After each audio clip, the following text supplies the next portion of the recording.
Ang kwentong ito ay hango sa totoong buhay. Karanasan ito ni Tano. Taong 1991, Numancia, Aklan.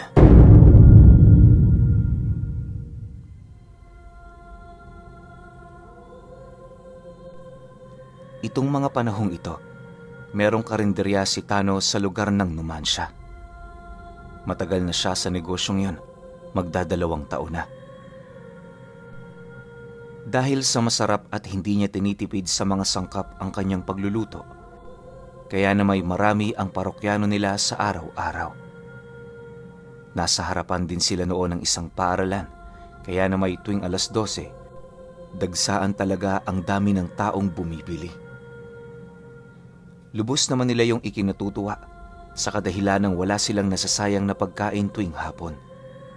Kung meron man, binibigay nila yon sa mga babaeng bao na may edad na. Dahil sa lumaking pangkaraniwang tao itong si Tano, kung kaya't magmula pagkabata niya, wala siyang gaanong malalim na karanasan sa mga nilalang na hindi nakikita. Oo, naniniwala siya, pero hindi niya napapatunayan ang pag-iral ng mga ito. Bagaman may mga pagkakataong nakakakita siya ng mga kaluluwa at taong dilim, hindi naman niya yun gaanong pinapansin, lalo pat ang buong akala niya, panlalaro lang yon ng kanyang paningin. Ayon kay Tano na, hapon-hapon noon, kapag nagsasara siya ng tindahan, meron siyang mga nasisipat na mga anino na bigla na lamang tumatakbo patungo sa looban ng kanilang kusina.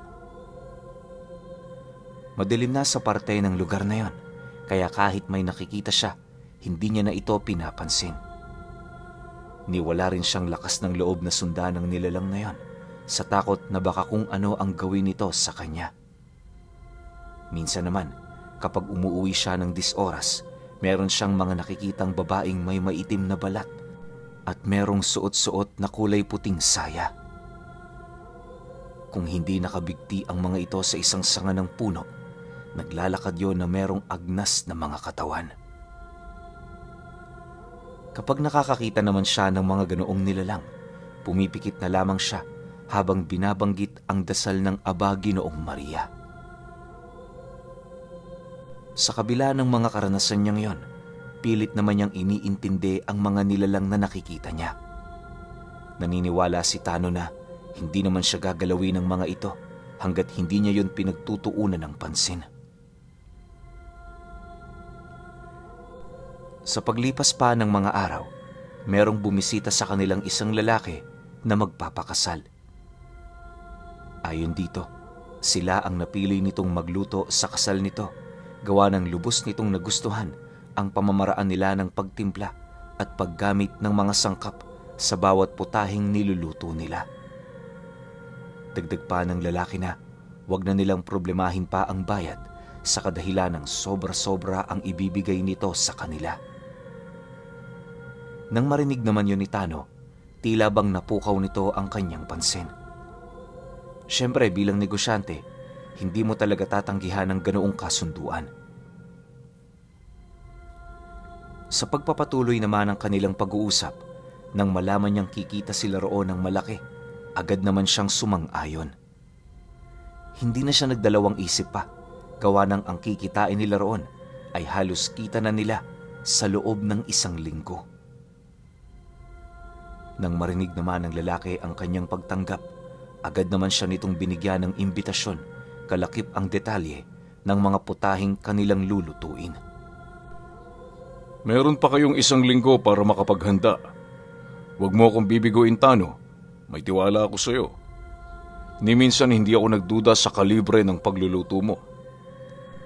Alam kong hindi mo ako dito nakikita, pero palagi akong nagpapabili ng mga pagkain niyo sa mga anak ko. Wika ng lalaki, bago nito tuluyang lisanin ang kanyang tindahan. Nang marinig naman ni Tano ang sinabi nito, nagpasalamat lang naman siya buhat sa mga pagpupuring kanyang natanggap. Maya-maya pa, tuluyan na ring umalis ang lalaking yon sa karinderya nila. Kinagabihan, pinag-usapan na nila ng kanilang pamilya ang tungkol sa mga putahing lulutuin nila. Hindi rin kasi biro ang dami nito, gawa ng iilang daang katao ang dadalo. Noong una, hindi pa sila nagduda sa selebrasyong yon, pero pag silay naman nila sa papel na ibinigay nito, meron sila roong napansing maliliit na detalye. Una, hindi sila maaaring gumamit ng asin ni suka. Titiparin lang din nila ang mga rekados at kung kaya nilang gawing simple, gawin nila. Purong inihaw lang din ang pinapaluto sa kanila at iilang mga sinabawan. Ang mas nakakapagtaka pa sa lahat, hindi sila ang mamimili ng mga karne. Kusa yung ibibigay ng lalaki at literal na sila na lamang ang magiging tagaluto nito. Nang mabasa nila ang sulat na yon, hindi naman nila maiwasang magtaka sa kadahilanang yon ang unang pagkakataon na nagkaroon sila ng ganoong klaseng parokyano. Bagaman kaduda-duda ang mga ibinibigay nitong detalye sa kanila, alang-alang sa pera, hindi na nila yon pinansin pa. Sa paglipas ng mga araw, naging abala naman sila sa pamimili ng mga rekados. Karamihan sa mga ito, nabili nila sa ibang bayan, gawa ng napakadalang nitong magkaroon sa kanila. Hindi naman nila noon gaanong iniinda ang mga gastusin, lalo pat may ibinigay na paunang bayad ang lalaki. Isang araw bago sumapit ang kasal, muli silang binisita ng lalaki, bitbit ang imbitasyon ng selebrasyon. Pagbigay naman ito sa kanila, agad naman yung nagtanong ukol sa kung ilan sila doong pupunta. Nang marinig naman yun ni Tano, inilahad naman niya rito na 5 sila roong tutungo. Siya, ang 2 niyang kapatid, tapos yung mga magulang nila. Matapos naman yung marinig ng lalaki, dali-dali naman yung dumukot ng 5 kulay itim na bato sa bulsa, habang seryosong nagwiwika sa kanya ng, "Bukas kapag pumunta kayo sa pamamahay ko, dalhin niyo ito. Huwag niyo itong kakalimutan. Mas importante ito sa kahit anong bagay na dadalhin niyo." Dagdag pa ng lalaki na hanggat nagluluto sila, panatilihin nila yon sa loob ng kanilang mga bibig.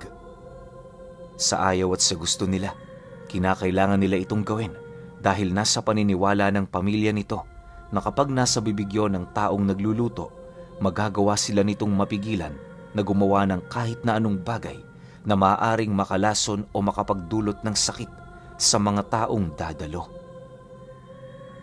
Matapos naman yung marinig nila Tano, wala naman silang nagawa kundi ang sumang-ayon. Pagkaraan pa ng ilang minuto, nang mailahad na nito ang lahat-lahat, agad naman yung nagpaalam sa kanila. Hindi naman yun pinigilan nila Tano, gawa ng alam din nilang marami pa yung gagawin. Sa pagsapit ng sumunod na 6:00 ng hapon, minabuti na nilang tumungo sa bahay ng lalaki. Nang masipat na nila ang tahanan nito, dahan-dahan naman nilang inilagay sa kanilang mga bibig ang batong ibinigay nito. Hindi naglaon, nang marating na nila ang lugar, bumungad sa kanila ang mga kamag-anak nito na kasalukuyang pumapatay ng iilang piraso ng baboy. Hindi naman nila yun gaanong pinapansin, lalo pat pangkaraniwan na sa may kasalan ang ganoong mga kaganapan. Pagdating naman nila sa likod ng bahay kung saan sila magluluto, doon nila nakita ang iilan nitong mga kamag-anak na magiging katuwang nila sa kanilang mga gagawin. Nang makapagpahinga na sila ng konti, hindi na sila nagsayang pa ng oras para magluto. Inaasahan na rin kasi nila Tano na magdamagan ang kanilang trabaho, lalo pat sa paglalim pa ng gabi.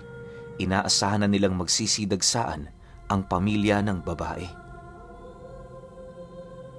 Para sa mga hindi nakakaalam, ang ganoong selebrasyon bago ang kasalan, tinatawag na likod-likod. Isa yung uri ng pagsasaya kung saan lahat ng kaparte ng pamilya kinakailangang tumungo roon para makipag-inuman, makipagsayawan at kung ano-ano pa.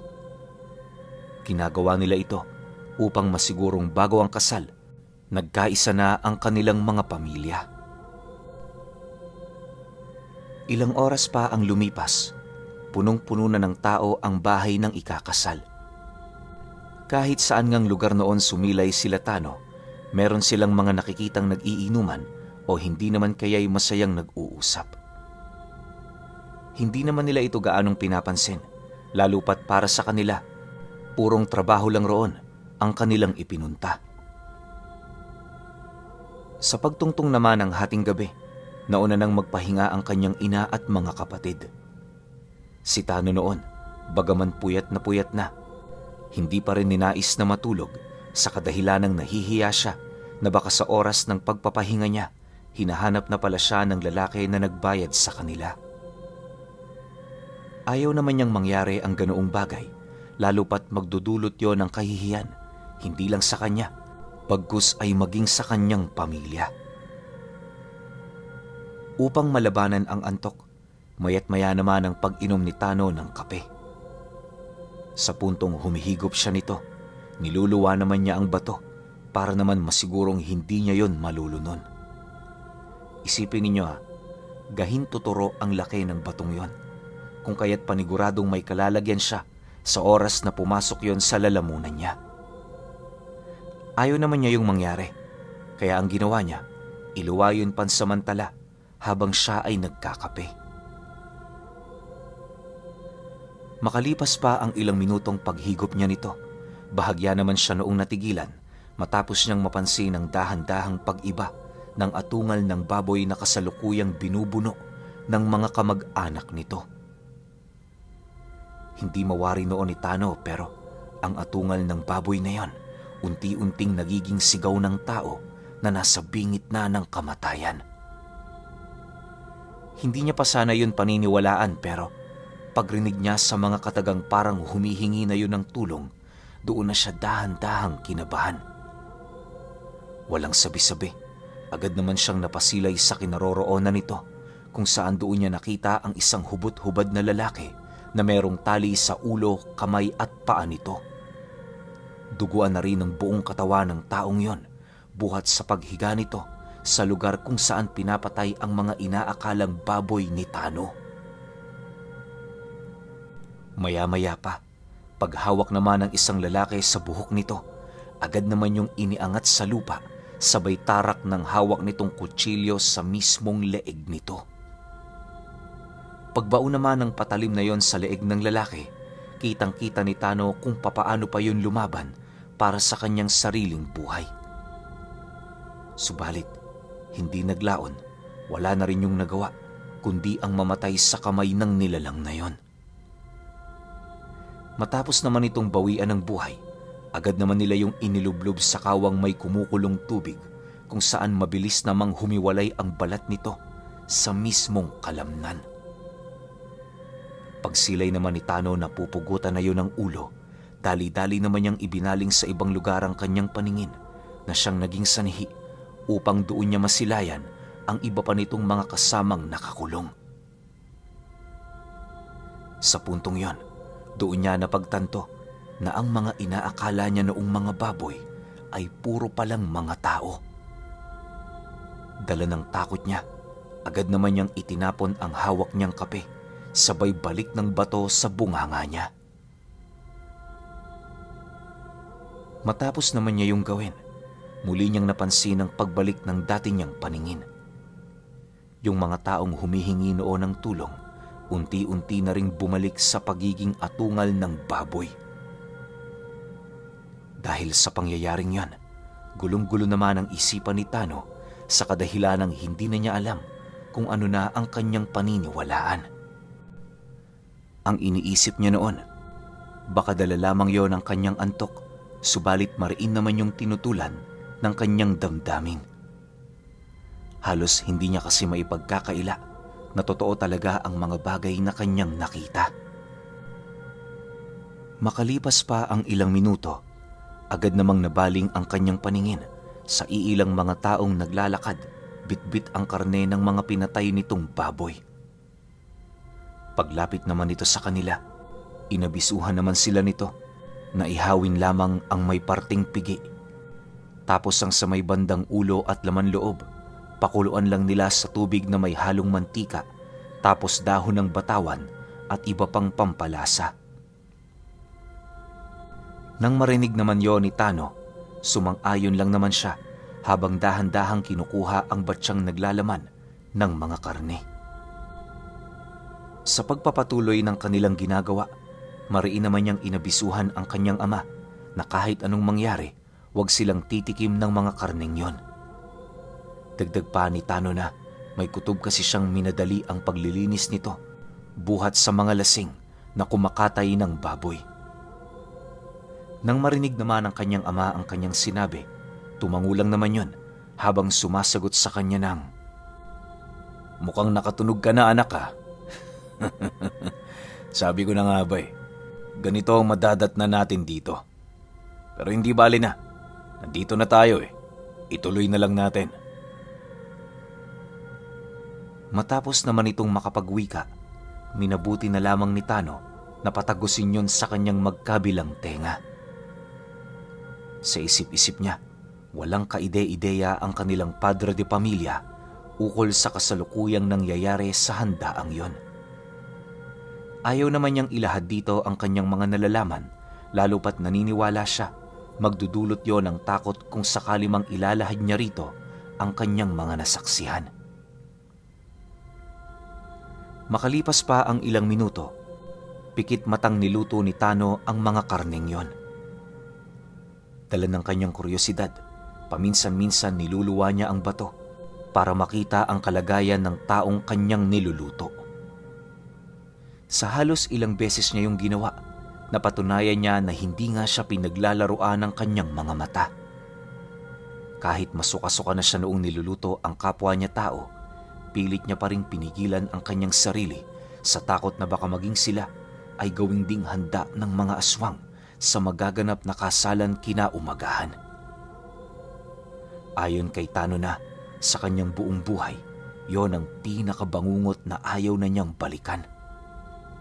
Isipin niyo na lang kung ano ang nararamdaman noon ni Tano habang niluluto ang karne na alam niyang karne ng tao. Dagdag pa niya na dahil sa purong kamay ang kanyang ginagamit noon, halos hindi niya maipagkakaila na nandidiri na siya sa katawan niya. Gayunpaman, pinilit niya pa ring magpakatatag alang-alang sa buhay ng kanilang pamilya. 2 oras pa noon ang lumipas. Halos 5 baboy na ang napakuluan nila. Pagsilay naman ni Tano sa kulungan, kitang-kita niya na meron pa doong 7 baboy na papatayin bago sumapit ang 3:00 ng madaling araw. Ang 4 sa mga ito, itutuhog sa kawayan tapos iihawin sa baga. Yung 3 naman, kakarnihin ulit para pakuluan tapos gagamiting pansahog sa mga putahing kanilang inihanda. Sa kanyang pagmamasid sa paligid, nasipat naman niya na ang iilan sa mga lasenggo ay hilaw na kinakain ang mga karneng kanilang kinuha. Ang karamihan sa mga ito, kung hindi puso at bituka ang kinakain, tadyang at gulugod ng mga taong kanilang kinatay. Mahirap man yung tingnan para kay Tano pero wala siya noong pagpipilian. Makalipas pa ang ilang minutong pagpapakulo, nasipat naman niya ang lalaki na nag-alok sa kanila ng trabahong yon. Sa paglapit naman ito sa kanilang kinaroroonan, agad naman siya nitong tinanong kung nasa maayos bang kalagayan ang lugar na yon. Nang marinig naman ito ni Tano, tumangulang naman siya habang sumasagot doon ng,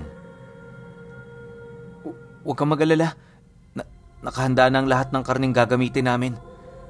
Mamayang 4:00, magluluto na kami. Hihintayin ko na lang yung nanay at mga kapatid ko na magising." Ganun ba? Salamat, Tano, ha? Pasensya ka na kung hindi kayo nakakapagpahinga.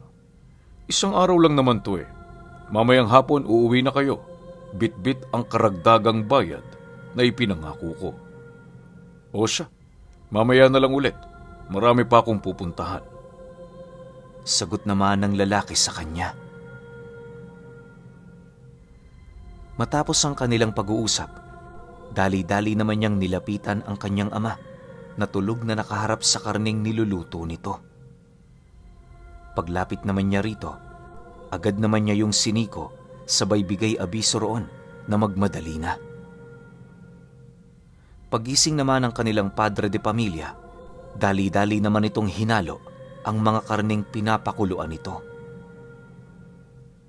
Sa pagpapatuloy ng ganoong kaganapan, halos mabaliw na noon si Tano buhat sa mga bagay na kanyang nakikita.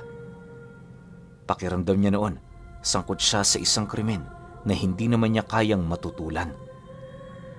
Pakiramdam niya kasi lahat ng mga taong naroon sa lugar, purong mga aswang. Bukod kasi sa kakaiba nitong itsura, kapag tinatanggal niya ang bato sa kanyang bunganga, hindi rin niya maipagkakaila ang humpak na tiyan ng mga taong naroon sa kabila ng magdamagan nitong paglantak sa mga karne ng taong kanilang kinakatay. Yung kanyang kamay nga noon, kulang na lang putulin niya, buhat sa kakaiba nitong lansa. Ni minsan hindi niya tinangkang amuyin ito, sa kadahilan ng nasisiguro niya, uusog doon ang kanyang sikmura. Isipin niyo na lang, hinawak ni Tano ang kanyang kamay sa pugot na ulo ng tao, kalakip ang mga parte ng katawan nito na merong mga laman loob. Dinala yon sa kanila ng hindi nahuhugasan, kaya na may lahat ng lansa ng dugo nito sa kamay nila napunta. Makalipas pa ang kalahating oras, muli na naman niyang nasipat ang paghila sa isang baboy na nasa loob ng kulungan. Pagbagsak nito sa lupa, agad naman yung pinagtulungang itali ng mga nilalang, sabay palo ng isang tipak ng kahoy sa mismong noo nito. Dala ng kuryosidad naman noon ni Tano, dahan-dahan naman niyang iniluwa ang bato na siyang naging sanhi upang makita niya at marinig ang sigaw ng taong iyon. Kahit unti-unti na yung nawawala ng ulirat, pilit pa rin yung nagmamakaawa na wag siyang kitila ng buhay. Ang iba naman itong mga kasama, tulalang-tulala na dahil sa alam ng mga ito na sila na ang susunod sa kasama nilang yon.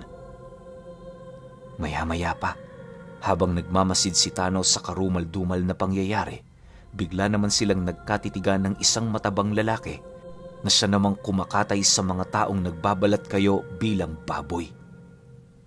Walang sabi-sabi, bigla naman yung tumayo at kasabay nito ang pagmamadali naman ni Tano na ibalik sa kanyang bibig ang batong naroon sa kanyang damit. Sa sobrang pagmamadali niya noon, nahawakan na yon ng kanyang kamay na meron namang iilang piraso ng laman ng tao. Gayunpaman, pinilit ni Tano na panatilihin yon sa kanyang bibig kahit nakakaramdam na siya ng matinding pagsusuka. Sa paglapit naman ng lalaki sa kanya, rinig na rinig niya ang malalim nitong pag-angil habang pinagmamasdan niya. Ang ginawa niya noon, itinuon na lamang sa pagluluto ang kanyang wisyo para maiwasan ito. Nang mapagtanto naman ang nilalang na walang kakaiba sa kanya, agad din naman yung umalis sa kanyang kinaroroonan. Subalit, bago siya nito tuluyang layuan, narinig niya pa ang lalaking yon na nagwika sa kanya ng, "Pasalamat ka, imbitado ka. Kung hindi, ikaw ang isusunod ko sa baboy na yan." Matapos naman itong makapagwika, napalunok lang naman ang laway itong si Tano. Dahil sa pangyayaring yon, hindi na siya nangahaspang alisin sa kanyang bunganga ang bato hanggang sa magwakas na ang kasal. Awa naman ng Diyos, walang nangyari sa kanya at sa kanyang pamilya. Ang tanging dinanas lamang nila noong araw na yon ay ang takot buhat sa kanyang mga nakita, kalakip ang matinding gutom dahil sa pagtutol niyang kumain ng mga ito ng kahit ano. Kinahapunan ng sumunod na araw, umalis na nga sila Tano bitbit ang kinita nila sa halos ilang araw na trabaho. Nang makabalik na sila noon sa kanilang tahanan, napansin naman nila na yung mga batong iniligay nila sa kanilang mga bunganga ay bigla na lamang naglaho na parang bula. Gayunpaman, hindi na nila yun pinansin pa dahil sa isip-isip nila maaaring nalaglag ang mga ito. Pero alam nyo, magmula noon, hindi na nagluto pa itong si Tano.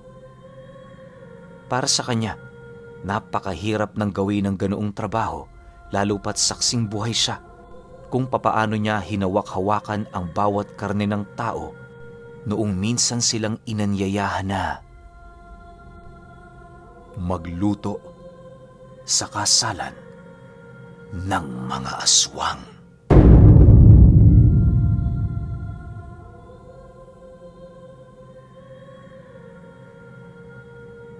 Okay, opinyon ko sa kwento. Alam nyo, habang kinukwento ko to ng buo, mula dun sa napadpad na sila sa paglulutuan nila, wala akong ibang naramdaman kundi kilabot tsaka takot. Isipin ninyo kayo yung nasa sitwasyon ni Tano. Anong gagawin nyo? Di ba? Sobrang nakakakilabot yun. Baka nga ako, yung bato nasa bibig ko lang tapos tatakas na ako ron eh. Pero hindi, sila Tano, tinapos nila yung trabaho niya. Bakit? Kasi yung pamilya niya kasama niya. Di ba? So iniisip ni Tano na pag tumakbo siya mag-isa, o sinabihan niya yung tatay niya na tumakas na sila o tumakbo sila ron, maiiwan yung mga maliliit. Kasi parang pagkakaintindi ko sa buong kwento, kasama niya yung buong pamilya niya eh. Diba? So hindi kayang iwan yun ni Tano na sa tingin ko tamang desisyon naman. Pero yung sitwasyon nila ng tatay niya, sobrang nakakatakot yun. Isa to sa mga nakakatakot ko na kwento. Tas ang matindi pa, parang walang aral yung kwento, di ba? Parang talagang karanasan nilang magtatay eh. Hindi ko naman masabi na karanasan nilang magpamilya kasi parang silang dalawa lang ng tatay niya yung nakakalam. Yung tatay niya nga parang pahapyaw lang eh. Si Tano talagang nakita. Di ba? Yun nga, masasabi ko sa buong kwento, nakakakilabot tsaka nakakatakot. Pero syempre, kayo pa rin. Kung may opinion kayo sa kwentong ito, comment nyo lang sa baba. Yun lang. Hanggang sa susunod na kwento. Salamat.